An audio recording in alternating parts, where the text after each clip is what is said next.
जय श्री राम। बहुत स्वागत आपका आपके अपने बेहद खास कार्यक्रम में। मैं हूं आपके साथ आपका अपना डॉक्टर राज मिश्रा। कैसे बांधे राखी, किस समय बांधे राखी, क्यों बांधा जाता है राखी और किस समय पर राखी नहीं बांधना चाहिए। क्या आप भी तो कुछ गलतियां नहीं कर रहे जिससे कि रक्षाबंधन का जो एक त्योहार है उसका जो प्रभाव है, जो शुभ प्रभाव है, वो आपके जीवन पर नहीं पड़ रहा है। ये सब कुछ बताने का प्रयास करूंगा और क्यों खास है इस बार की राखी, इन सभी विषयों पर आज मैं आप सबको जानकारी देना चाहता हूं। सबसे पहले क्यों खास है, क्यों, कब से राखी मनाई जाने लगी, क्या है राखी का महत्व। राखी के लिए अगर मैं किसी युग की बात करूं, चाहे मैं बात कर लूं सतयुग की बात कर लेता हूं, चाहे मैं त्रेता युग की बात कर लूं, चाहे मैं द्वापर युग की बात कर लूं, इवन मैं कलयुग की बात कर लूं।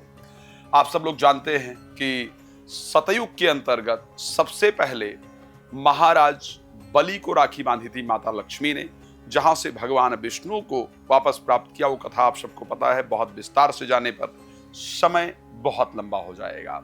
जहां पर राजा बलि के जो चीजें है, बावन स्वरूप लेकर के भगवान राजा बलि जो इंद्रासन है उसको स्वर्ग का राज्य मांग लेते हैं, 3 पग में पूरी धरती नाप लेते हैं और फिर राजा बलि उनसे प्रार्थना करते हैं। भगवान कहते हैं कि आप मांगो क्या चाहिए।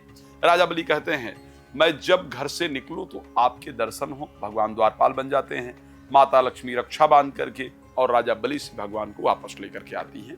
यह सतयुग की कथा है। द्वापर में आप सभी लोग जानते हैं राजसूय यज्ञ के दौरान शिशुपाल का वध करते समय भगवान कृष्ण का जो उंगली में जख्म हो जाता है उसके लिए द्रौपदी अपना साड़ी का पल्लू फाड़ करके और भगवान कृष्ण को रक्षा बांधती हैं, उस उंगली को बांधती हैं, उसको भगवान कृष्ण रक्षा सूत्र समझते हैं।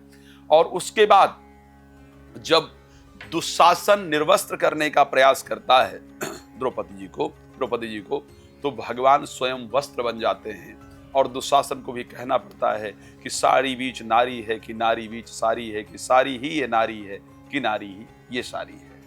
अगर मैं बात कर लेता हूं कलिकाल की, कलिकाल में आप जानते हैं सिकंदर जब पंजाब में आया और राजा पोरस के साथ उसका युद्ध हुआ, सिकंदर की पत्नी को लगा कि अब सिकंदर के प्राण नहीं बचेंगे, तो उसने राजा पोरस को राखी भेजी और उसी के कारण राजा पोरस ने उस समय सिकंदर का जब भी वध करने चलते तो उस राखी की याद आ जाती और उन्होंने वध नहीं किया।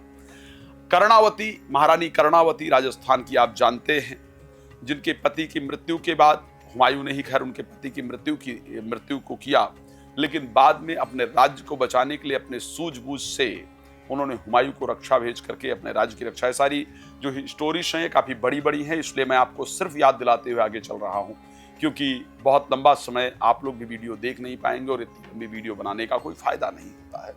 इस पर कभी कभी मैं अलग अलग चैनलों पर इस विषय को लेकर के चर्चा कर चुका हूं, इसलिए आपको शॉर्ट में समझाते हुए चल रहा हूं।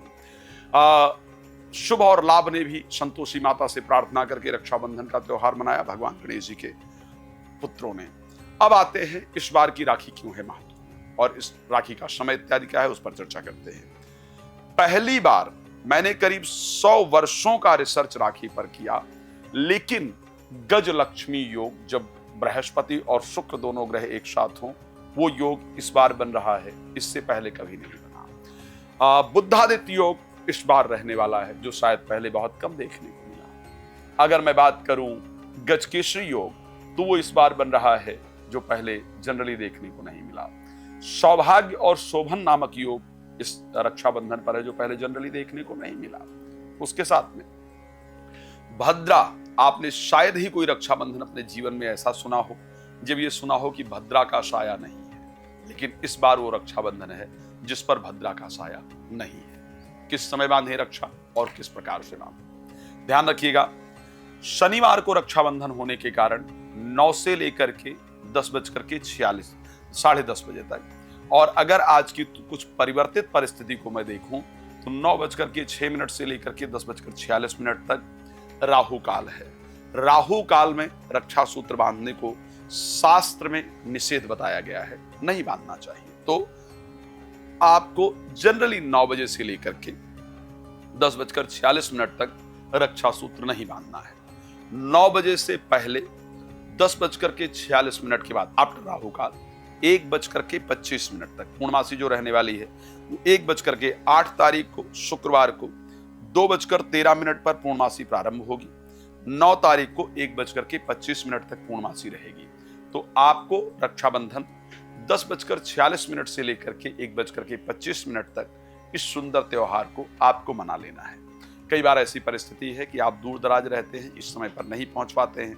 अगर इस समय रक्षा बांधने के लिए या बंधवाने के लिए आप घर से निकल भी चुके हैं, तो ऐसी परिस्थिति में जो रक्षाबंधन का पूर्ण फल है वो आपको प्राप्त होगा। तो अगर इस समय आप घर से बाहर भी निकल चुके हैं, तो रक्षाबंधन का जो पूर्ण फल आपको प्राप्त होना चाहिए वो आपको प्राप्त होता है। अब रक्षाबंधन किस तरफ फेस करके बांधना चाहिए, तो एक बात आपको बिल्कुल ध्यान रखना है, जब आप रक्षा सूत्र बांध रही हो, बहनें स्पेशली, तो आपका मुख जो है वो पश्चिम दिशा की तरफ हो, इस प्रकार का सबसे बेहतर तरीका होता है। रक्षा बंधवाते वक्त भाई का मुख पूर्व को या उत्तर को होना चाहिए। यह रक्षाबंधन का सबसे सुंदर त्योहार है। बहन का मुख पश्चिम को या पूर्व को रक्षा बांधते वक्त होना चाहिए। इस प्रकार की परिस्थिति रक्षाबंधन के समय होनी चाहिए। क्या क्या सामान रक्षाबंधन की थाली में होनी चाहिए? रक्षा सूत्र होना चाहिए, आप सभी लोग जानते हैं। उसके साथ चावल होना चाहिए, कुमकुम होना चाहिए, हल्दी या केसर हो सकता है, थोड़ा दुर्बा भी होना चाहिए, ऐसा शास्त्रों का नियम है। एक दिया, मिठाई इत्यादि आपकी थाली में जरूर होना चाहिए। पहले भाई को तिलक करने का नियम है। तिलक इस हाथ से किया जाता है, ये जो अनामिका उंगली है इससे तिलक, फिर इससे हल्का ऊपर, फिर मस्तक पे थोड़ा चावल रखें, एक दुर्बा उठा करके उसके सर पर रखें, ताकि दुर्बा की तरह आप जीवन में वृद्धि करते चले जाएं।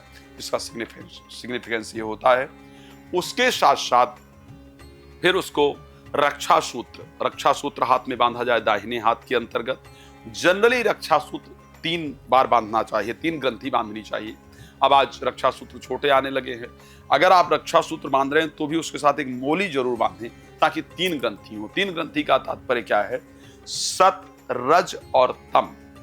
तम, सत और रज, इन तीनों चीजों का समावेश, तीनों चीजों को कंट्रोल करने वाला रक्षा सूत्र होना चाहिए। शरीर के अंदर वात, पित्त और कफ, तीनों चीजों को कंट्रोल करने के लिए हम 3 चीजें बांधते हैं। क्रिएटर, सस्टेनर और डिस्ट्रॉयर, यानी इस ब्रह्मांड के कर्ता, इसके संचालक और इसको संहार करने वाले भगवान ब्रह्मा, भगवान विष्णु, भगवान शिव को हम साक्षी मान करके 3 बार बांधते हैं। तो इस प्रकार से 3 बार आपको रक्षा सूत्र बांधना जरूर चाहिए। इस वीडियो को और लोगों तक भिजवाइएगा ताकि सही तरीके से लोग रक्षा सूत्र को समझ पाए। रक्षा बांधने से पहले दोनों का नहाया होना महत्वपूर्ण है, बहन का भी और भाई का भी। ध्यान रखिएगा, बहन भाई से कितनी भी नाराजगी हो, लेकिन इस बार रक्षा सूत्र बंधवाने आपको जरूर जाना है, या बांधने जरूर जाना है, या बात जरूर करना है। उसका रीजन ये है कि इस बार का जो रक्षाबंधन का त्योहार आया है, ये अभी तक आपके या हमारे जीवन में नहीं आया था और न आने वाला है।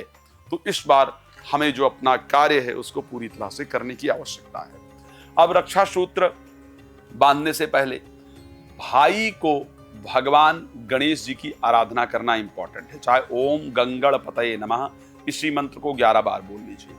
बहन ओम नमो भगवते वासुदेवाय नमः, इस मंत्र को 11 बार कम से कम बोल करके जब रक्षा सूत्र बांध रही हो तो बहन उस समय ओम नमो भगवते वासुदेवाय नमः बोलते हुए ही रक्षा सूत्र आपको बांधना है। अब आइए राशि के अकॉर्डिंग बात कर लेते हैं, कौन से राशि के व्यक्ति को कौन से रंग की राखी बांधनी चाहिए।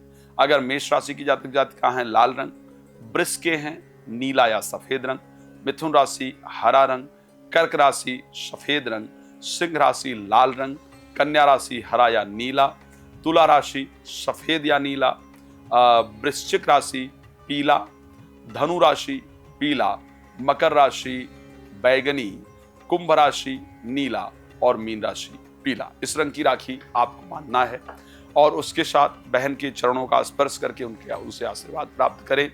क्या उपहार मांगना चाहिए? एक बहन को ये उपहार मांगना चाहिए अपने भाई से कि आपके कारण इस समाज की किसी भी स्त्री को सर नीचे करके ना चलना पड़े। आपके साथ जब इस समाज की कोई भी बहन बेटी हो तो उसको सुरक्षा महसूस हो, आपके कारण असुरक्षित वो कभी महसूस ना करे। सिर्फ इतना उपहार आप मुझे जरूर दीजिए। इसी प्रकार एक भाई को बहन से प्रार्थना करनी चाहिए कि आप अगर विवाहित हैं तो आप जिसके साथ रह रही हैं या जिसके साथ रहेंगे, जिसके साथ आपका विवाह हुआ है या जिसके साथ विवाह होगा, वो भी किसी बहन के भाई हैं। आपके कारण किसी भाई बहन के रिश्ते में खटास उत्पन्न ना होने पाए, आपके कारण कभी उन दोनों के बीच में मनमुटाव ना हो, ये सदैव आप प्रयास कीजिए। ध्यान रखिए, भगवान आप सबको प्रसन्न रखें, मेरी शुभकामना है। रात को 9 बजे, दोपहर को 12 बजे लाइव आता हूँ, आप जुड़ सकते हैं। श्री राम कथा, श्रीमद् भागवत कथा, श्री महापुराण कथा के लिए आप लोग मेरे साथ संपर्क कर सकते हैं। धन्यवाद आपका जुड़ने के लिए। जय श्री राम।